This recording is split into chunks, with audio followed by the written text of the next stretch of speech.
Praise the lord. దేవుని పరిశుద్ధ నామమునకు మహిమ కలుగును గాక. ఈరోజు దేవుని వాగ్దానం, నా అంగలార్పును నీవు నాట్యముగా మార్చి ఉన్నావు.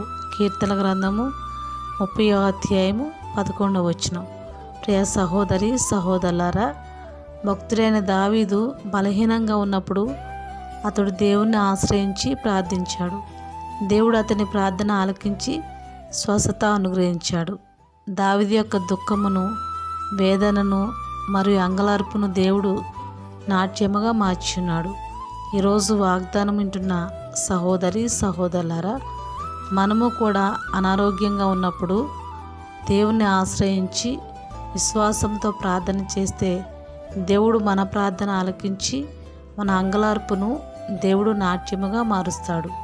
ఈరోజు ఈ వాగ్దానము దేవుడు మన జీవితంలో నెరవేర్చును గాక. ఆమేన్, ఆమేన్.